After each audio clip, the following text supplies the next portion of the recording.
हो बहसको साथमा कामना सेवा विकास बैंक, प्रगतिको आधार कामना सेवासँगको कारोबार। Registration open for +2 Science Management Humanities and Law, Lumbini College. म पनि आजै नेपाल टेलिकमको एन्टी फाइबर सेवा लिन्छु। नेपाल टेलिकम, राष्ट्रको सञ्चार।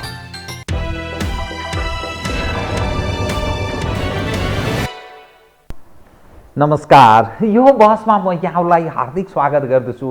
जीवराम भण्डारी। आज यहाँहरू सामुन्ने उपस्थित हुनुहुन्छ डाक्टर बेदुराम भुषाल।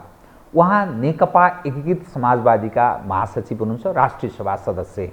उहाँसँग आज म सम्पन्न हुँदै गरेको स्थानीय तहको निर्वाचनका धमाधम परिणामहरू आइरहेका छन्, त्यसको समीक्षा गरिनेछ। यो सरकार अनि संसद प्रारम्भ भएको छ, देश बजेटको सम्मुखमा छ।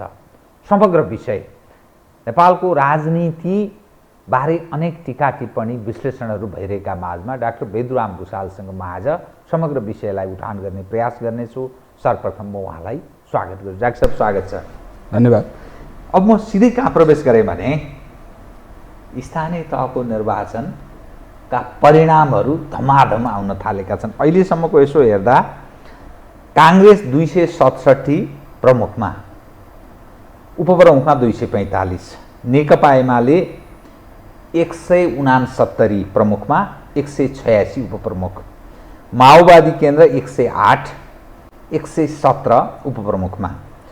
त्यसै गरी एकीकृत समाजवादी अर्थात् तपाईँको पार्टी 14 प्रमुखमा, पालिका प्रमुख या मेयर र अध्यक्ष भनेर भनिरहेको छु म, र 18 उपप्रमुखमा देखिन्छ भने लोकसभा 5 प्रमुख र उपप्रमुखमा।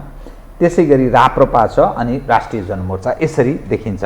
1 2 3 4 5 6 7वटा पार्टीहरूले पार्टीगत हिसाबले आफ्नो उपस्थिति कुनै न कुनै रूपमा दर्शाएको देखियो। जसपा पनि जसपा सरी मैले जसपाको मैले बिर्सेँ, जसपा। त यसरी हेर्दाखेरि जसपा चौथोमा स्ट्यान्ड गर्छ, तपाईहरू 5औँमा स्ट्यान्ड गर्नुहुन्छ। त्यसपछि लोकसपा अनि राजमु र राप्रपाको उपस्थिति देखिन्छ। यो स्थानीय तहको सम्पन्न भएको चुनाव र यो परिणामलाई तपाईँ पार्टीको महासचिव, मूलत एकीकृत समाजवादीले कसरी हेर्यो यो परिणामलाई? म यहीँबाट सुरु गरेँ। पहिलो कुरा त स्थानीय तहको निर्वाचन हुन्छ कि हुँदैन भन्ने एउटा संशय व्याप्त थियो। त्यो संशयको बिचबाट स्थानीय तहको निर्वाचन भएको छ र स्थानीय तहको निर्वाचन सामान्यतः शान्तिपूर्ण ढङ्गले नै भयो भन्नुपर्छ। केही छिटपुट घटनाहरू बाहेक आम रूपमा शान्तिपूर्ण ढङ्गले जनताको, मतदाताहरूको उत्साहपूर्ण सहभागितामा सम्पन्न भएको छ। यसले हाम्रो लोकतान्त्रिक व्यवस्थालाई र सङ्घीय प्रणालीलाई व्यवहारमा उतार्ने हाम्रो जुन चाहिँ प्रयास हो त्यसलाई चाहिँ सार्थक तुल्याएको छ भन्ने कुरा राख्न चाहन्छु। र यस अवसरमा यो निर्वाचनबाट निर्वाचित भएर आउनुभएका सम्पूर्ण जनप्रतिनिधिहरूलाई मेरो आफ्नो तर्फबाट र मेरो दलको तर्फबाट समेत हार्दिक बधाई र सफल कार्यकालको शुभकामना पनि व्यक्त गर्न चाहन्छु। जहाँसम्म यहाँले परिणामको कुरा गर्नुभएको छ, चुनाव हारजितको खेल हो। चुनावमा हारिन्छ पनि, जितिन्छ पनि, जितिन्छ पनि, हारिन्छ पनि। यसमा पनि त्यही भएको छ। जनताले स्थापित राजनीतिक दलहरूप्रतिको पहिलेदेखिको जुन समर्थन थियो त्यसलाई जारी राखेको देखिन्छ आधारभूत रूपमा। अब हाम्रो पार्टीको हिसाबले हेर्दाखेरि हामीले केही समय अघि मात्रै हामीले मिहिनेत गरेर बनाएको पार्टी नेकपा एमालेबाट विद्रोह गरेर नयाँ ढङ्गले पार्टी निर्माणको अभियान थालेका मात्रै थियौँ, प्रारम्भ गरेका मात्रै थियौँ। त्यसै बिचमा कोभिडको पछिल्लो भेरिएन्ट ओमिक्रोन आएपछि हाम्रो त्यो गति पनि अवरुद्ध भएको थियो। त्यस्तै अवस्थामा हामीले चुनावमा जानु पर्यो र धेरै ठाउँमा हामीले चाहिँ एकल रूपमा नै चुनाव लड्यौँ। गठबन्धनको आम रूपमा गठबन्धनमा जाने प्रयत्न गरियो, तर आम रूपमा गठबन्धन बन्न सकेन। महानगर र उपमहानगर गठबन्धन आम रूपमा बन्न सकेन, बनेन। आंशिक रूपमा मात्रै गठबन्धन भयो र गठबन्धनभित्र पनि गठबन्धन भयो। फेरि अर्को पक्ष यहाँ गजबको पक्ष छ, गठबन्धनभित्रका केही पार्टीहरूको बिचमा छुट्टै गठबन्धन भयो। जस्तो धेरै ठाउँमा काङ्ग्रेस र माओवादीको गठबन्धन छ, केही ठाउँमा काङ्ग्रेस र हाम्रो बिचमा पनि छ, माओवादी र हाम्रो बिचमा पनि छ, केही ठाउँमा काङ्ग्रेस र एमाले बिचमा पनि देखियो फेरि त्यो पनि छ, र माओवादी र एमाले बिचमा पनि छ। त्यो चाहिँ अलिक कस्तो प्रकृतिको यो चुनाव के जित्नका लागि जहाँ जोसँग जे पनि गर्ने, यसको अर्थ तपाईँ एउटा बताइदिनुहोस् त, तपाईँ बुझकी मानिस, स्थानीय तहको चुनावलाई यसरी गर्नुभन्दा गैरदलीय बनाउँदा के हुन्थ्यो? बरु यो छलफलको विषय बन्न सक्छ। अब दलीय प्रणालीमा गैरदलीय हिसाबले जाँदाखेरिका अव्यवस्था कति होलान् होइन? दलीय प्रणालीमा यी दलहरू जसले यो व्यवस्था ल्याउनका निम्ति लडे, त्यो दलहरूले त सञ्चालन गर्न नसकेको काम, तिनीहरूले गर्न नसकेको काम गैरदलीय हिसाबले गर्न सकेला कि नसकेला, यो अर्को एउटा प्रश्न छ। गैरदलीयमा जान सकिन्छ कि सक्दैन एउटा प्रश्न छ। अर्को चाहिँ यत्रो प्रतिबद्धता बोकेर आएका पार्टीहरूले त गर्न सक्दैनन् भने गैरदलीय हिसाबले जाँदाखेरि कसरी काम गर्न सकिएला एउटा प्रश्न। अर्को ती दलहरू त त्यहाँ हुन्छन्, फेरि उम्मेदवार गैरदलीय बनाइएला, तर दलहरू त सबै ठाउँमा उपस्थित छन्। ती गैरदलीयलाई पनि त तिनीहरूकै समर्थन हुन्छ नि। अहिले कतिपय मान्छेहरू स्वतन्त्र उम्मेदवार भएर विजयी पनि भएका छन्।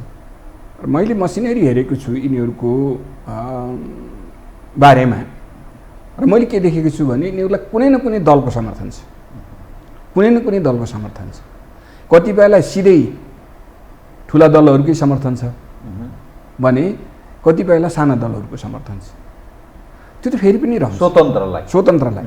त्यसो भएर हामीले गैरदलीय चुनावै गऱ्यौँ भने पनि त्यहाँ पनि फेरि ती दलहरूको चाहिँ भूमिका रहन्छ नै, अप्रत्यक्ष मात्रै हुने हो। त्यसो हुँदा यो प्रतिस्पर्धा त फेरि दलहरूको समर्थन या विरोधमा नै चल्छ। त्यसले गर्दाखेरि चाहिँ यो गैरदलीय छलफलको विषय बन्न सक्छ, तर तथापि यो अलि अलग विषय हो। अहिले नै यही हुन्छ भनेर भन्न चाहिँ अलि सकिन्छ। यो परिणामलाई चाहिँ तपाईँहरूले के समीक्षा गर्नुभयो? हामीले समीक्षा समग्रमा गरिसकेका छैनौँ। हिजो मात्रै हाम्रो केन्द्रीय सचिवालयको बैठक हामी बसेका थियौँ र प्रारम्भिक हिसाबले समीक्षा गऱ्यौँ भन्नुपर्छ। जस्तै त्यो सुनाइदिनुहोस्। हाम्रो प्रारम्भिक समीक्षा के हो भने, पहिलो कुरा त जसरी हामीले आम रूपमा गठबन्धन गरेर जाउँ भन्ने कुरा गरेका थियौँ, हामीले भन्नाले हाम्रो पार्टीले मात्रै होइन, अहिले सरकारको जुन गठबन्धनको सरकार छ त्यो सरकार सम्बद्ध गठबन्धनमा रहेका दलहरूको बिचमा नै हामीले आम रूपमै गठबन्धन गरेर जाउँ भन्ने एउटा साझा धारणा बनेको थियो। त्यसका निम्ति गठबन्धनका आधार भनेर हामीले 7 वटा आधार पनि बनाएका थियौँ यो तालमेलको निम्ति भनेर। तर त्यस अनुरूप चाहिँ गठबन्धन गरेर जान सकिएन। एउटा इमानदार भएनन् पाँचै पहिलो त त्यसअनुसार जान सकिएन। इमानदारको प्रश्न दोस्रो। पहिलो कुरा त जसरी जान खोजिएको थियो त्यसरी जान सकिएन, त्यसमा सबै सकिएन भन्ने लाग्छ मलाई।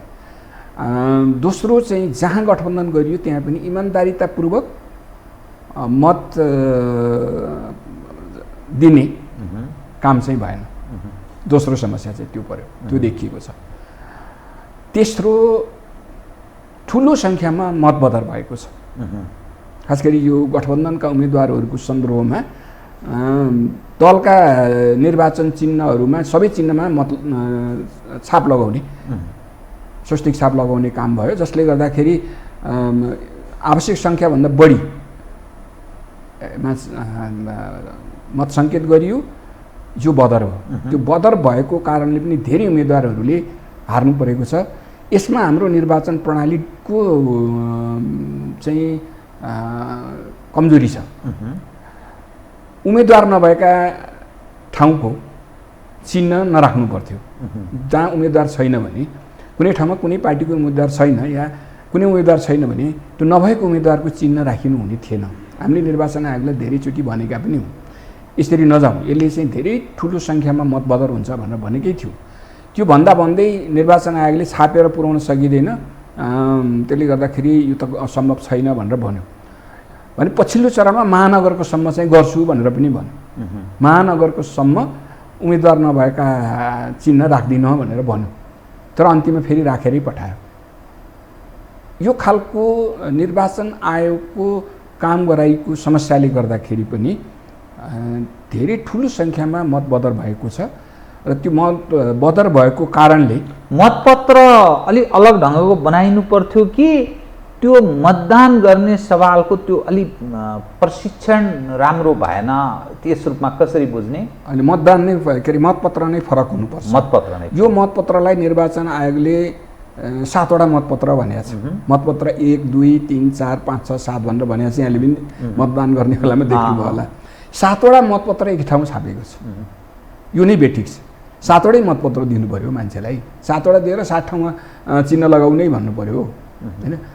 त्यसो नगरेर एउटै एकै ठाउँमा 7वटा मतपत्र छाप्ने, अहिले उम्मेदवार नभएका चिन्ह पनि राख्ने जुन खालको तरिका अपनाइयो त्यसले धेरै ठुलो सङ्ख्यामा मत बदर भयो र त्यो मत बदर भएको कारणले धेरै मान्छेहरू पराजित भए। हार्नुपर्ने जित्नु, जित्ने जित्नुपर्ने हार्ने स्थिति भयो।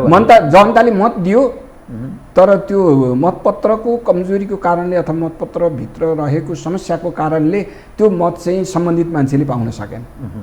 जुन उम्मेदवारलाई मतदाताले रोजेको उसले पाउन सकेन।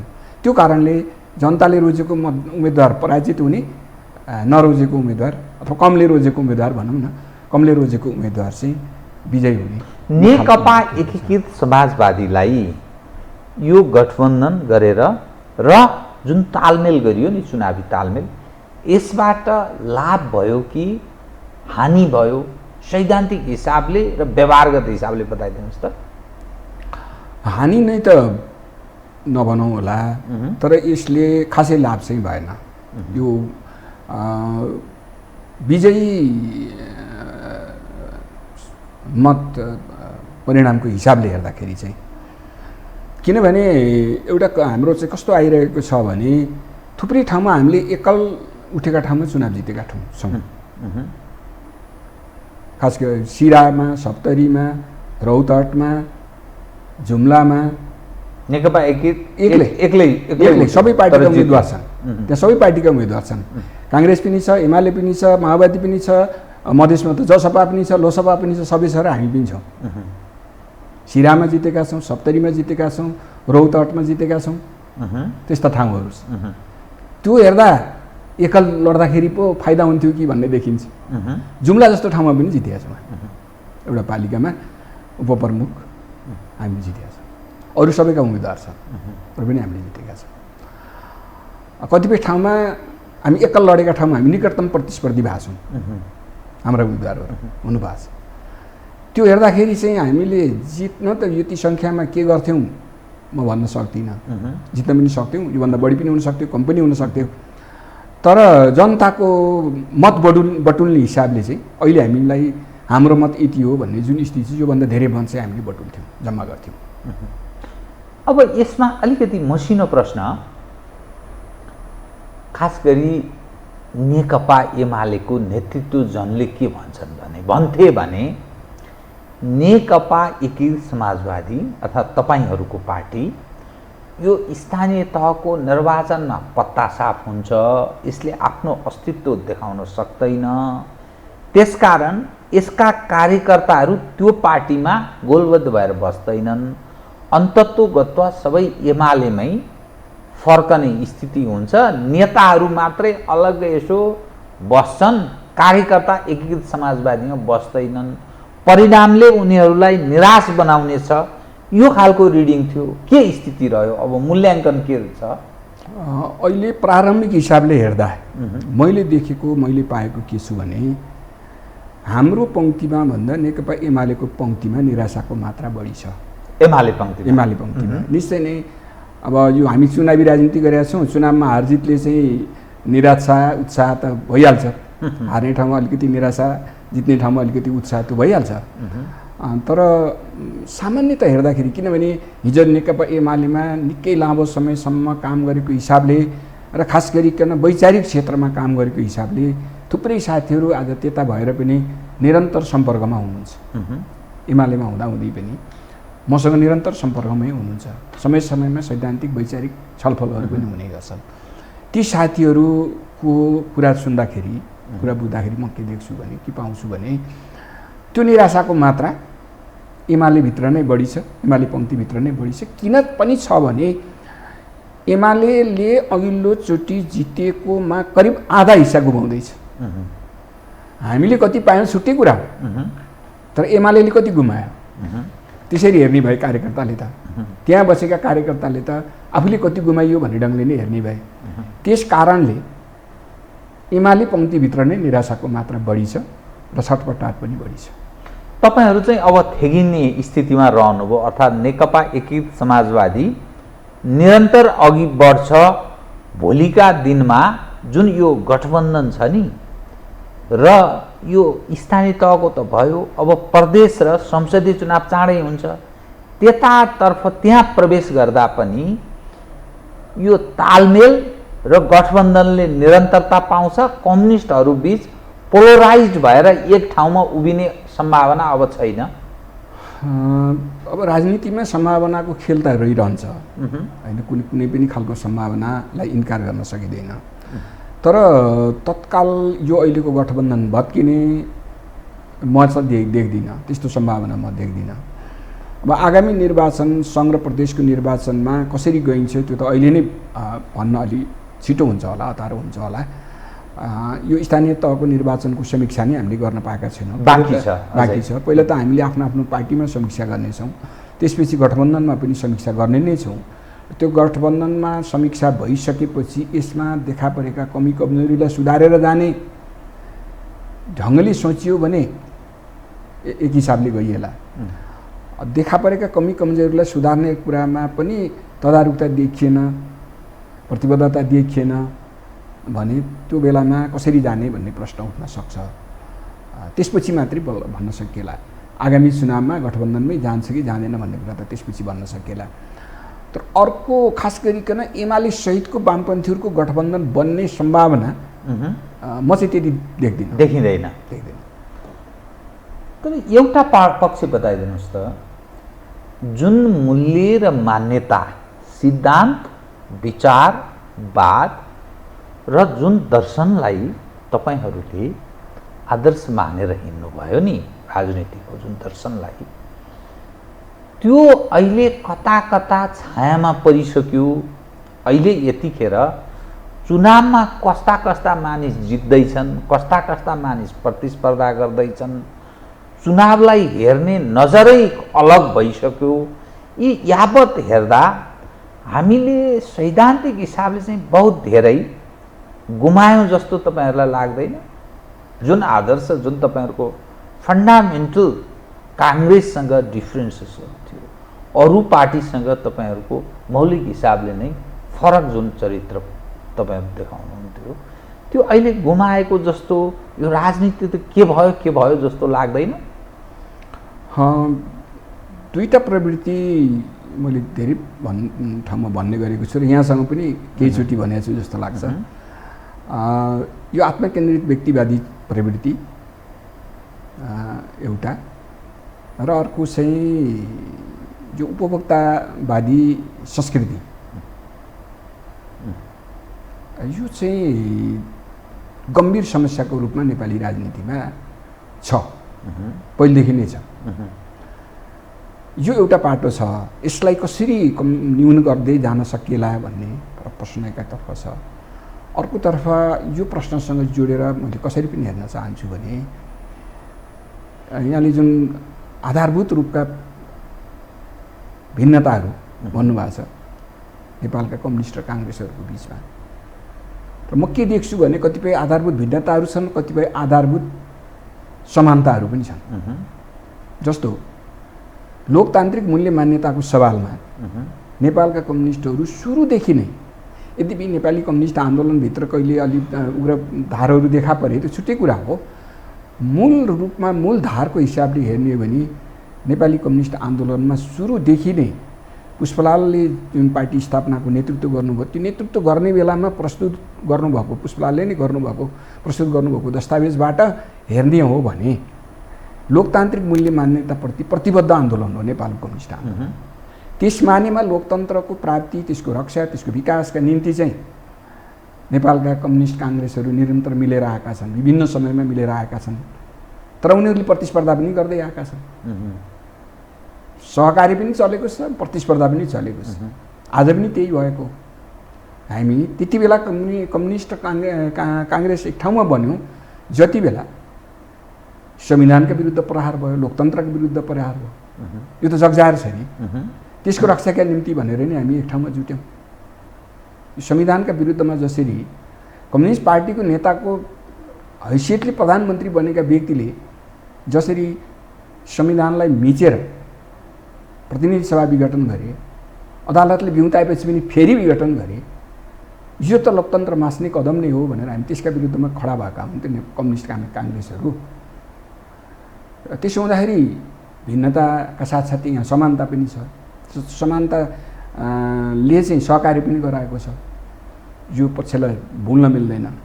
तर यहाँसँग म केमा सहमत छु भने यसो गरिरहँदा कम्युनिस्ट पार्टीको जनपक्षीय आचरण, जनपक्षीय चरित्र गुम्दै गएको छ। त्यो चाहिँ साँचो कुरा हो। त्यसलाई कसरी पुनर्जागृत गर्न सकिन्छ भन्ने प्रश्न यति बेलाको नेपाली कम्युनिस्ट आन्दोलनका सामुको एउटा गम्भीर प्रश्न हो। अलिकति फरक ढङ्गले म अर्को विषय उठान गरेँ है त। मानिलिनुहोस् शेरबहादुरको नेतृत्वमा जुन सरकार छ, भोलि यस उप अर्को खाले यसले गरेको गतिविधि पर मानिस असन्तुष्ट भए, परिणाम त बालेन शाहहरू जस्तो एउटा मानकको रूपमा मैले प्रतीकको रूपमा उनलाई उभ्याएँ।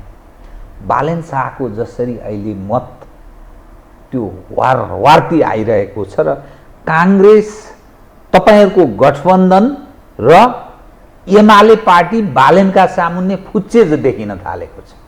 दोब्बर हेर्नुहोस् त, दोब्बर उनको मत छ। न सङ्गठन छ, न विगतमा कुनै राजनीतिक यात्रा छ। एउटा पढे लेखेको युवा जसरी मत आइरहेको छ नि, भोलि त्यो काङ्ग्रेसले गरेको त्रुटि सँगै कम्युनिस्ट पनि त्यो एकै खाडलमा जाकिने स्थिति हुँदैन। एउटाले त्रुटि गर्दा अर्को उक्सिन सक्छ, किनभने अपोजिसनको भूमिका निभाउने सवालमा उसले त गल्ती गरेका थिएन भनेर त्यो जनताको आकर्षणको सेन्टर बन्न सक्छ। तर यो देउबा नेतृत्वको सरकार बदनाम भयो भने तपाईहरुलाई सँगै लिएर डुब्नेवाला छ। त विकल्प ओलीजीले पनि लाभ यसकारण लिन सक्दैनन्। कम्युनिस्ट त कम्युनिस्ट हो नि, मानिसले त्यसरी बुझ्दछन् नि। अनि एकैचोटि समाप्त हुने स्थिति त बन्न सक्दैन। मैले त्यो बालेन शाहलाई जाहेर भएको मत विगतमा उहाँको राजनीतिक हिसाबले कुनै भूमिका नभए पनि मानिसमा कसरी त्यो आकर्षण बढेको छ, त्यसलाई चाहिँ तपाईँ जस्तो मानिस कसरी हेर्नुहुन्छ? म चाहिँ यसलाई गम्भीरतापूर्वकै हेर्छु। बालेन शाह या कैलालीका गोपाल केही यस्ता व्यक्तिहरू जो धरानमा समथिङ साम्पाङ, धरानको सायद पार्टी सम्बद्ध कार्यकर्ता नै हुन्, विद्रोही विद्रोही हुन्। यी दुईजना चाहिँ पार्टीभन्दा अलग छन्। यद्यपि यिनीहरूको पनि आन्तरिक रूपमा ग्रुप छ भन्ने सुन्छु म चाहिँ। त्यो तयारी गर्ने ग्रुप चाहिँ थियो र अब यो निर्वाचनपछि त्यसलाई चाहिँ पार्टी ग्रुप दिनुपर्छ भनेर छलफल भइरहेको छ भन्ने पनि म अलिअलि सुन्छु होइन। त्यस हिसाबले केही न केही त्यहाँ समूह छ भन्ने नै देखिन्छ, बालेनको खास गरिकन, र गोपालको पनि त्यहाँ त्यस्तै भन्ने कुरा सुनिन्छ। तर चाहिँ स्थापित पार्टीहरूले भन्दा स्वतन्त्र व्यक्तिहरूले जुन खालको आकर्षण जनतालाई दिए, यसमा राजनीतिक दलहरूले गम्भीरतापूर्वक लिनुपर्ने सन्दर्भ छ भन्ने मलाई लाग्छ। त्यसलाई गम्भीरतापूर्वकै लिनुपर्छ। नेपालका राजनीतिक दलहरूप्रति चाहिँ जब यहाँ लोकतन्त्रमाथि प्रहार हुन्छ र उनीहरू आन्दोलनमा अगाडि बढ्छन् त्यति बेला समर्थन देखिन्छ। जब उनीहरूले सत्ता सञ्चालन गर्न थाल्छन् तब फेरि चाहिँ विरोध सुरु भइहाल्छ, आलोचनाको मात्रा बढेर जान्छ। त्यो एउटा अध्ययनको विषय हो भन्ने मलाई लाग्छ। किन यस्तो हुन्छ? जस्तो 7 सालकै कुरा गरौँ, 7 सालको बेला जनताको आम समर्थन तर पछि जति बेला त्यो 15 सालको चुनाव दुईटै मत प्राप्त गरेको सरकार ढल्दा जनताले कुनै पनि प्रतिक्रिया जनाएन। अब यो 47 सालको परिवर्तन पछिको त्यो परिवर्तनलाई उल्टाउन खोज्दा चाहिँ तुरुन्तै जनताले प्रतिकार गर्यो। तर त्यति बेला पनि पार्टीहरूप्रतिको आलोचना चाहिँ गम्भीर नै थियो, व्यापकै थियो। अहिले पनि त्यो ठाउँमा प्रवेश गरेको छ। त्यस्तै अहिले पनि आलोचनाको मात्रा चाहिँ बढेरै गएको छ। 47 साल पछिको परिस्थितिमा जसरी आलोचनाको मात्रा बढेर गएको थियो, यद्यपि त्यो बेला एउटा ठुलै शक्ति विद्रोहमा थियो, हतियार बोकेर हिँडिरहेको थियो, त्यसले अलि बढी चुनौती प्रस्तुत गरेको थियो। त्यो सत्य कुरा नै हो। अहिले त्यस्तो त छैन। तर राजनीतिक दलहरूले गरेको र खास गरी सत्तामा बसेर गरिएका कामको बारेको त्यसप्रतिको सत्ताबाट भएका कामप्रतिको आलोचनात्मक यो चाहिँ प्रभाव बढी देखिन्छ, बढ्दै गएको नै देखिन्छ। यसलाई कसरी न्यूनीकरण गर्ने भन्नेको मेरो विचारमा काममा सुधार गरेर हो, जनताले रुचाउने काम गरेर हो, या जनताका अगाडिका समस्याहरूको समाधान गरेर हो। जनताको जनजीवनमा जुन समस्याहरू छन्, जनजीवनमा सुधार गर्नका निम्ति समाधान गर्नुपर्ने, ती समस्याहरूको समाधानतर्फ केन्द्रित भएर जानुपर्ने हो। त्यो यदि गरिएन भने यहाँले भने जस्तै त्यो कुनै पार्टीले गरेको भन्ने हुने छैन। जनताका लागि यो कुनै पार्टीले गरेको भन्ने हुने छैन। जुन पार्टी आए पनि त्यही हो, यिनीहरू कसैले पनि गर्दैनन् भन्ने नै हुनेछ। अहिले त्यो नै आलोचना छ र त्यो आलोचनाको प्रभावले पनि स्वतन्त्र उम्मेदवारहरूप्रति मत गएको छ भन्ने मलाई लाग्छ। यसमा राजनीतिक दलहरूले गम्भीर भएर सोच्नुपर्ने र आफ्नो व्यवहारमा सुधार गर्नुपर्ने खाँचो छ भन्ने लाग्छ। त्यो नेतृत्वले किन यो जुन जस्तो तपाईँ पार्टीको एउटा जिम्मेवार पार्टीको महासचिव हुनुहुन्छ, तपाईँले बुझ्नु भएको छ, यसको अर्थ पार्टीको नेतृत्व पङ्क्ति समग्र यी कुरा बुझ्दछ। तर त्यसका बावजुद पनि यो के कारणले काम गर्न सकिँदैन? के हामीका अरू खाले कुनै समस्या छ, या दबाब हुन्छ, या बाध्य छन् राजनीतिक दलका अगुवाहरू त्यो गलत काम गर्न, कि जनता पक्षीय भएर निर्णय दिन? के कारण हो यो? कारण चाहिँ एउटा मात्रै छैन, धेरै कारण छन् भन्ने लाग्छ। र पहिलो कुरा चाहिँ हाम्रो अर्थतन्त्र जुन परनिर्भर छ नि, यो परनिर्भर अर्थतन्त्रले नै सबै कुरालाई प्रभावित गरेको छ भन्ने देख्छु। मूल कुरा चाहिँ राजनीतिलाई पनि त्यसले प्रभावित गरेको छ। आखिर विकासका काम गर्नका निम्ति आर्थिक अवस्था बलियो हुनु पर्यो। आर्थिक अवस्था कमजोर भएर त विकासको काम त गर्न सकिँदैन। जनताले चाहेको विकास नै हो, अरू त केही होइन। विकास गर्नका निम्ति आर्थिक अवस्था बलियो हुनु पर्यो। आर्थिक अवस्था बलियो छैन। हाम्रो अर्थतन्त्र परनिर्भर छ। त्यो कारणले विकासका गतिविधिहरू जनताले चाहेको हिसाबले अगाडि बढ्न सकेका छैनन्। पहिलो कुरा यसमा चाहिँ सुधार गर्न जरुरी छ। कसरी हामीले चाहिँ हाम्रो अर्थतन्त्रलाई सबल बनाउँदै जाने भन्ने कुरा नै हो। दोस्रो, राजनीतिक इच्छा शक्तिमा पनि केही न केही समस्या छ। जुन जति छ हाम्रो क्षमता, आर्थिक क्षमता, त्यस अनुसारका काम गरेर देखाउन सकिन्थ्यो। कतिपय कामहरू सुरु गरेर यत्तिकै अड्किरहेका छन्। थुप्रै कामहरू जस्तै फास्ट ट्र्याक बनाउने भन्यो, त्यसमा जसरी काम हुनु पर्थ्यो, जुन गतिका साथ काम हुनु पर्थ्यो भइरहेको छैन। सुरुङ मार्ग बनाउने भनियो, एउटा त अब यो थानकोटवाला त बन्दैछ, हुँदैछ। तर अरू हामीले चाहिँ जुन तराईसम्म पुग्ने गरी विभिन्न सुरुङहरूको पनि निर्माण गर्ने र अझ छोटो मार्ग बनाउने भन्ने कुरा गरेका थियौँ, त्यो गर्न सकिएन। यस्ता केही आधारभूत कुराहरू जुन अपेक्षा थियो, जसले विकासको मेरुदण्डको काम गर्थे, त्यो चाहिँ गर्न सकिएन। जस्तो उदाहरणको लागि मध्यपहाडी राजमार्ग बनेको हुनाले एउटा ठुलो परिवर्तन यो मध्यपहाडी क्षेत्रमा आएको छ नि, त्यस्तै हुन्थ्यो। त्यो गर्न सकिएको छैन। त्यो गर्ने सन्दर्भमा राजनीतिक इच्छा शक्तिको पनि कमजोरी छ भन्ने मलाई लाग्छ। गरी छाडौँ भन्ने ढङ्गले कामलाई चाहिँ अगाडि लाने कुरा चाहिँ भएन। सँगसँगै हाम्रा विकास निर्माणसँग जोडिएका जुन प्रक्रियाहरू छन् नि, खरिद प्रक्रियादेखि त्यो टेन्डर स्वीकृत गर्नेदेखि त्यसपछि यो अनेकौँ खालका जुन चाहिँ झन्झटिला हाम्रा नीति नियमहरू छन्, त्यो पनि समस्या हो, त्यो पनि कारण हो। म तपाईँ अब एउटा सत्तारूढ पार्टीको महासचिव सत्तारूढ दलभित्रको भएको हुनाले म सरकार, संसद र न्यायालयको विषयलाई जोड्न चाहे है। महँगी चरम रूपमा बढेको छ, यसलाई तपाईँ स्वीकार्नुहुन्छ?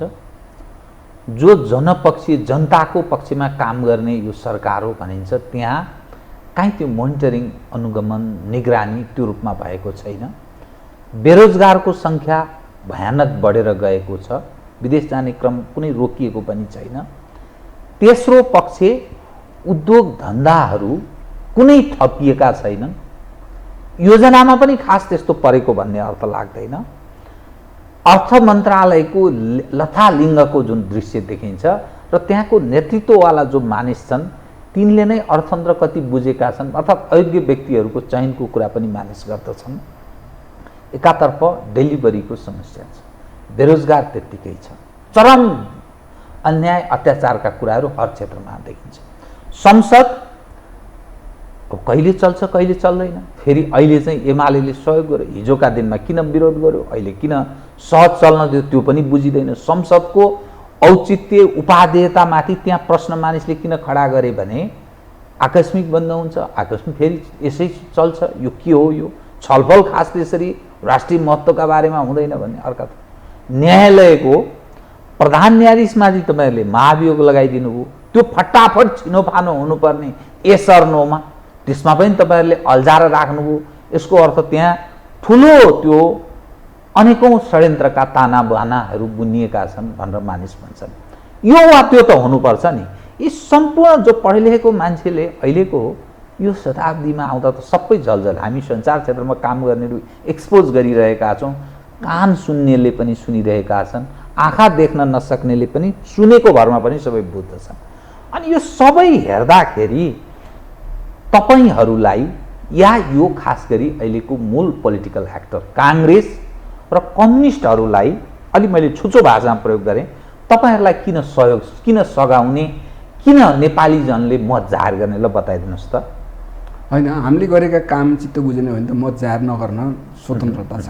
त्यसमा मैले चाहिँ हामीले जस्तो सुकै गरौँ, मत जाहेर गर्नैपर्छ, हामीलाई नै दिनुपर्छ म भन्दिनँ होइन। तर प्रलोभनमा शिकार हुन्छ तर अब यहाँले जति विषयहरू उठान गर्नुभयो नि, यी सबैमा सविस्तार कुरा गर्ने भने त अलिक धेरै लामै समय छ। संक्षिप्तमा मैले भन्न खोजेँ, संक्षिप्तमा भन्ने भने मैले अहिले भनेका कुरामै जानुपर्छ। विकासका गति, विकासका कामलाई गतिका साथ अगाडि बढाउने कुरामा कमी रहेकै छ। त्यसले नै धेरै कुराको चाहिँ समस्या झेल्नु परेको छ। अब मूल्य वृद्धिसित जोडिएको कुरा चाहिँ हाम्रो मात्रै हुँदो रहेछ। अन्तर्राष्ट्रिय क्षेत्रमा, अन्तर्राष्ट्रिय जगतमा हुने मूल्य वृद्धिले पनि प्रभाव पार्दो रहेछ। तर त्यसलाई चाहिँ हामीले, म फेरि पनि त्यही कुरा दोहोऱ्याउन चाहन्छु कि हाम्रो अर्थतन्त्र अलिकति सबल भएको भए, हाम्रो अर्थतन्त्र अलि बढी आत्मनिर्भर भएको भए, पूर्ण रूपमा आत्मनिर्भर त आजको दुनियाँमा कहीँ पनि सम्भव छैन भन्छन् होइन। तर आधारभूत कुरामा हामी चाहिँ आफ्नै खुट्टामा उभिएर चल्न सक्ने भए सायद यो अलि फरक हुन्थ्यो होला। मूल्यदेखि अरू तमाम समस्याहरूको बारेमा अलिक फरक हुन्थ्यो होला। र हाम्रो सबभन्दा समस्या नै त्यही छ, हाम्रो अर्थतन्त्रलाई कसरी सबल बनाउने। यहाँले उद्योगका कुरा गर्नुभयो, म त के भन्छु भने हामीले उद्योगमा प्रतिस्पर्धा गर्न सकिँदैन। हामीले हाम्रो अर्थतन्त्रलाई सबल बनाउने भनेको कृषि क्षेत्रको विकासबाट नै हो। सबभन्दा पहिलो कुरा चाहिँ कृषि क्षेत्रको विकास हो।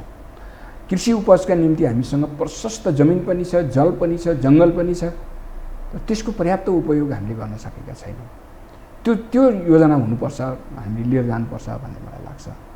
त्यस्तै गरिकन हामीसँग अर्को कृषिमै पर्ने विषय पनि हो, अत्यन्त अमूल्य जडीबुटीहरू हामीसँग छ। त्यो जडीबुटी खेती गर्न सकिन्छ र जडीबुटीमा आधारित उद्योगहरू स्थापना गर्न सकिन्छ। त्यसले चाहिँ हामीलाई ठुलो मात्रामा आयोजन दिन सक्छ। त्यसै गरिकन हामीसँग पर्यटनका धेरै राम्रा क्षेत्रहरू छन्, पर्यटकीय क्षेत्रहरू, तिनीहरूको उपयोग पनि गर्न सकिएको छैन। जुन सङ्ख्यामा पर्यटकहरूलाई आकर्षण गर्नुपर्ने हो त्यो गर्न सकिएको छैन। यद्यपि यो गत वर्ष त कोभिडले गर्दाखेरि पनि समस्या भयो, सबै क्षेत्रमा समस्या भयो।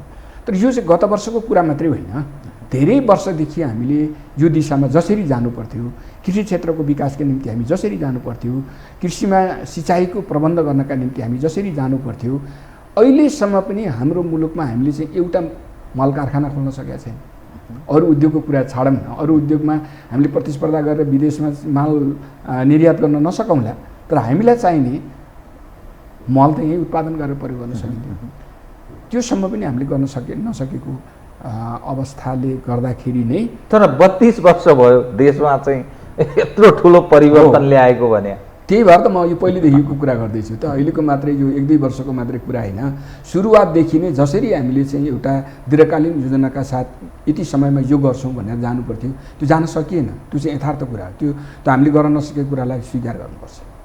अनि संसदको यो जात्रा, संसदको जात्रा त यो एमालेका साथीहरूलाई सोध्नुपर्छ होला होइन, किनभने न कुनै विषय थियो, संसद रोक्नुपर्ने कुनै विषय पनि थिएन। किनभने त्यो पार्टीको आन्तरिक जीवनसँग जोडिएको विषय संसदमा लाने विषय नै थिएन। पार्टीभित्रै छलफल गर्ने हो, पार्टीभित्र कुरा मिलेन, विभाजन भयो, त्यसको विषय संसदमा लगेर चाहिँ ल मेरो पार्टी फुटाइदिस् भनेर त्यहाँ रोएर भन्ने कुरा हो र? तपाईँलाई यो एउटा भलै यो कुरा जनार्दन शर्माजीलाई सोध्नुपर्ने प्रश्न, तपाईँ त्यो गठबन्धनको एउटा पक्ष भएकोले त्यो गभर्नरको सवालमा अर्थमन्त्रीले जो निर्णय गर्नुभयो र फेरि उहाँ पुनर्बहाल हुनुभयो, कस्तो लाग्छ तपाईँलाई नैतिक हिसाबले? मलाई चाहिँ नैतिक हिसाबले यो चाहिँ अलोकतान्त्रिक काम हो भन्ने लाग्छ। लोकतन्त्रमा यस्ता अलोकतान्त्रिक काम तपाईँहरूले अनि भन्न सक्नु भएन जनार्दनजी छोड्नुहोस्, तपाईँलाई लाल लाग्नुपर्छ, यति यो ढङ्गले नि बसिरहने भन्ने स्थिति रहँदैन गठबन्धनभित्र? भन्नु पर्यो भने आन्तरिक रूपमा भन्नु होला, यो सार्वजनिक हिसाबले चाहिँ अहिले नै नभनौँ। ल यो छोडिदिनुहोस्। त्यसो भए न्यायालयको के गरे, प्रधान न्यायाधीशको के गरे यो?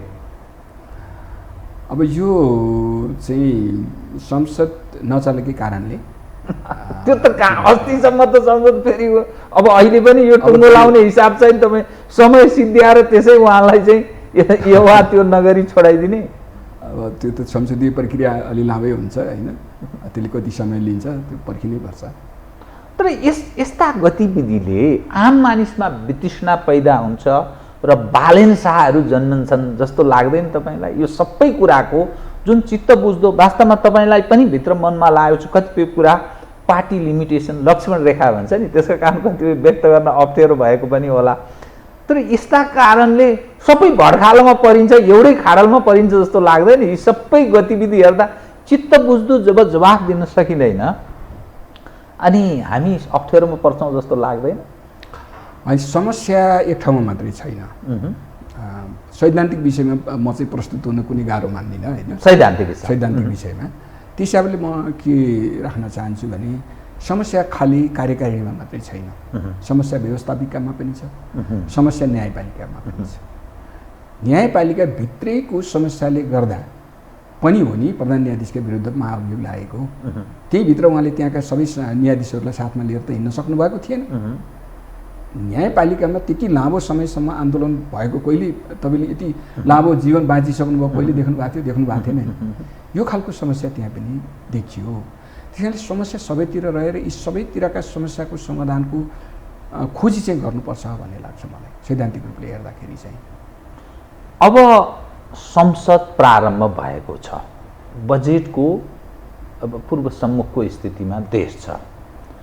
यो समग्रमा यसपटकका बजेट र सरकारको लक्षित एउटा लक्ष्य छ नि, प्राथमिकता कुन क्षेत्रमा हुनुपर्छ भन्ने ठान्नुहुन्छ तपाईँ? एउटा राष्ट्रिय सभाको सदस्य पनि भएको नाताले संसद उप पनि मानिसमा नकारात्मक धारणा छ। चुनावको सम्मुखमा फेरि देश जाँदैछ, किनभने प्रदेशको र संसदीय अर्थात् सङ्घको चुनाव हुँदैछ, चाँडै हुनुपर्छ।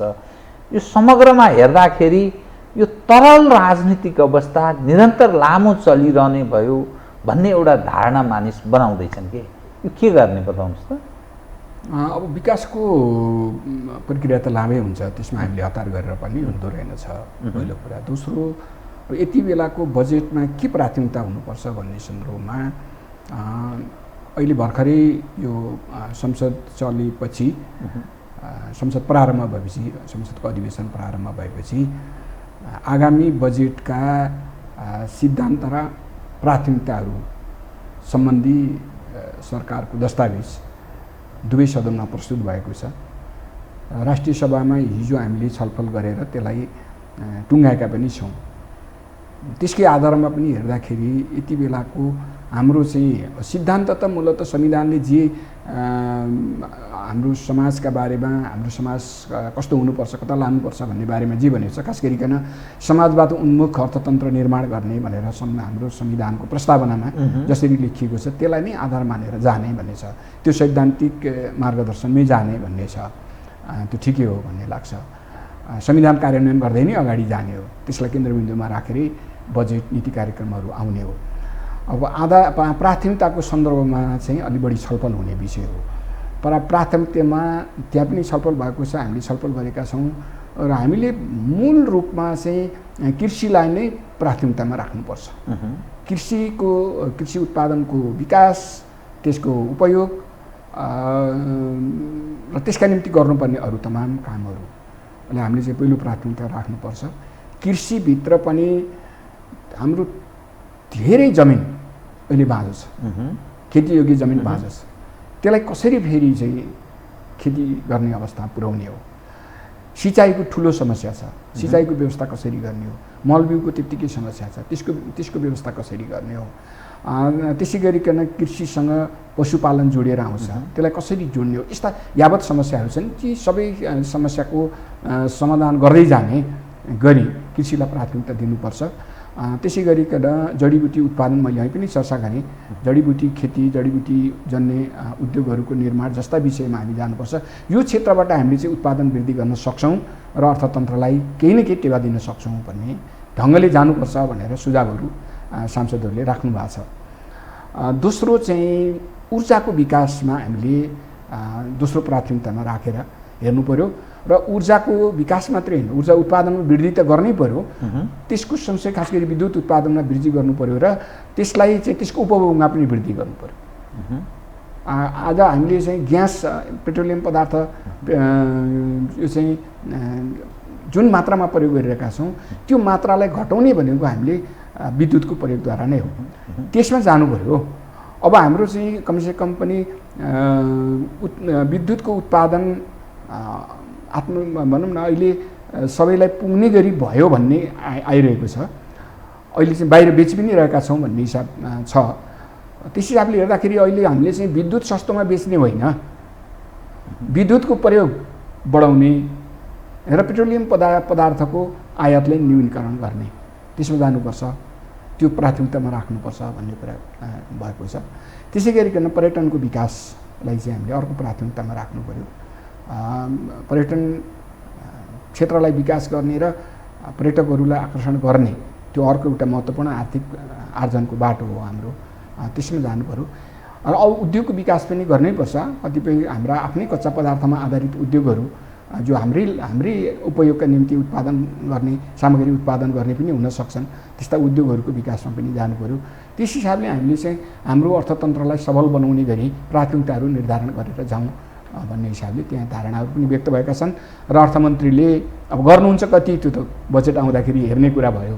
हिजो राष्ट्रिय सभामा उहाँले प्रत्युत्तर पनि दिनुभएको छ सांसदहरूले उठाएका प्रश्नमा जवाब दिँदै। अहिले मैले यहाँहरूले उठाउनु भएका विषयहरूलाई सकारात्मक ढङ्गले लिएको छु र यी विषयहरू, यी सुझावहरूलाई समावेश गरेर नै बजेट बनाउँछु भनेर भन्नुभएको छ। आशा गरौँ त्यस ढङ्गले नै बजेट आओस्। हाम्रो अर्थतन्त्रलाई सबल बनाउने गरी र समाजले भोगिरहेका जटिल खालका समस्याहरूको समाधान गर्ने गरी बजेट आइदियो भने अलिकति सकारात्मक दिशामा जान सक्छ। तर विगतको हेर्दा बेरोजु खरबौँ त्यो रूपमा गएको छ। बेरोजुको सङ्ख्या भयावह डरलाग्दो छ। एक दोस्रो, विकासका लागि छुट्याइएका बजेटहरू त्यो खर्च हुन सकेको छैन र त्यसमा जनशक्तिको अभावको एउटा कारण देखिएको छ। त्यस अनुरूपको चुस्त दुरुस्त राज्य संयन्त्र अर्को समस्याको रूपमा छ भनेर भनिन्छ। यो लामो समयदेखि त्यही स्थितिमा छ। यो कसरी फेरि पनि उही बजेट छुट्टिने, काम नहुने, बेरोजु भयानक बढ्ने, त अरू समस्या त छँदैछन्। के त्यो उही भन्नेको नाममा भन्ने मात्रै हुने भयो? त्यो यसलाई चाहिँ कसरी घटाउने भन्नेको नाममा भन्ने मात्रै होइन, गर्ने पनि कसरी बनाउने भन्ने प्रश्न गम्भीर छ। त्यसमा हामीले जानैपर्छ। यो चाहिँ एउटा मैले अहिले पनि चर्चा गरेको थिएँ।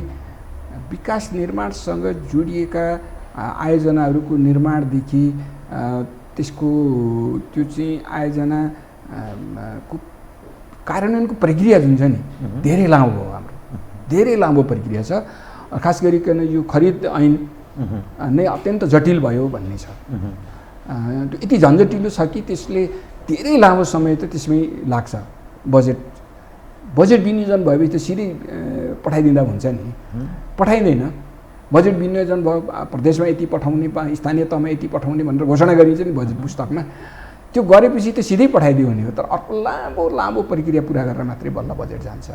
त्यसपछि ठेक्का प्रणाली असाध्यै झन्झटिलो खालको छ हाम्रो। खरिद प्रणाली त्यत्तिकै झन्झटिलो खालको छ।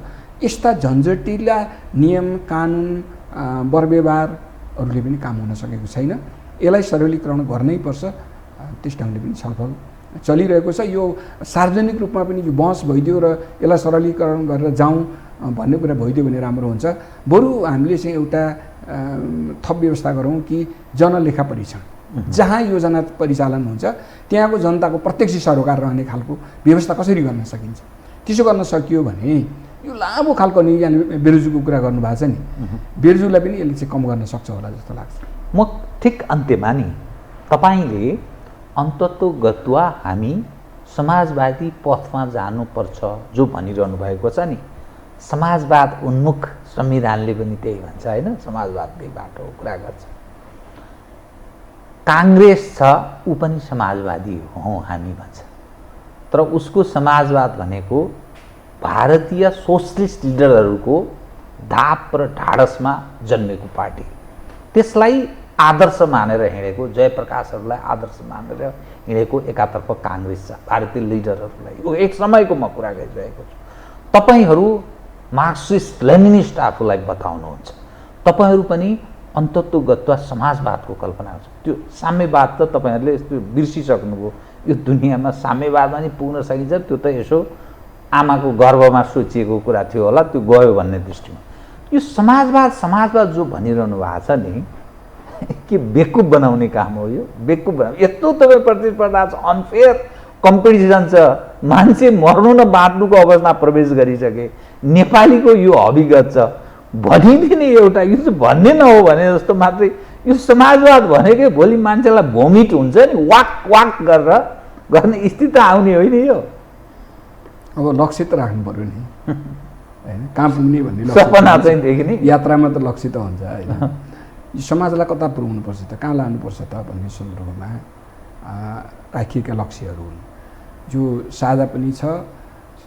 संविधान निर्माणको हिसाबले हामीले जुन एक ठाउँमा बसेर हामी समाजवाद उन्मुख भनेको छ, समाजवादै अहिले भनेको छ, समाजवाद उन्मुख अर्थतन्त्र निर्माण गर्ने भनेको छ। त्यसका निम्ति संविधानले केही आधारभूत विषयहरूलाई पनि स्पष्ट पारेको छ।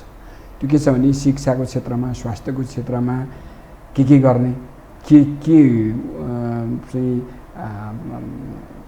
दिने, जनतालाई के उपलब्ध गराउने भन्ने, रोजगारीको क्षेत्रमा के गर्ने लगायतका, शिक्षा स्वास्थ्य रोजगारी लगायतका क्षेत्रहरूमा जुन आधारभूत आवश्यकताको पूर्तिको कुरा गरिएको छ।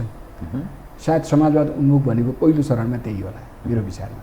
त्यो त गर्नै पर्छ, समाजवाद भनौँ या नभनौँ त्यो त गर्नै पर्छ।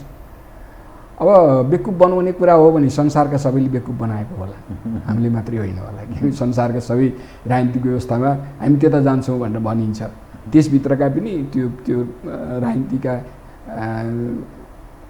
कारकहरूले अथवा वाहकहरूले, सञ्चालकहरूले हामी त्यता जान्छौँ, त्यता लान्छौँ भन्छन्, त्यो दिशा हो हाम्रो दिशा भनेर चाहिँ भन्छन्। त्यही भनेको होला हामीले पनि, त्यो हो नै होइन।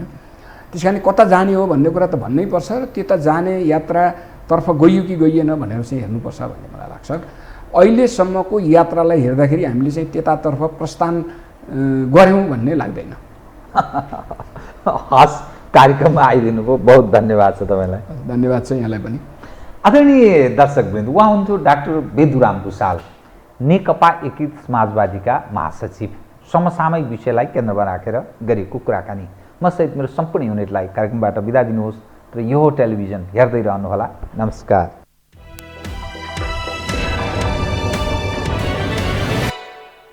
यो हो बहसको साथमा कामना सेवा विकास बैंक, प्रगतिको आधार कामना सेवासँगको कारोबार।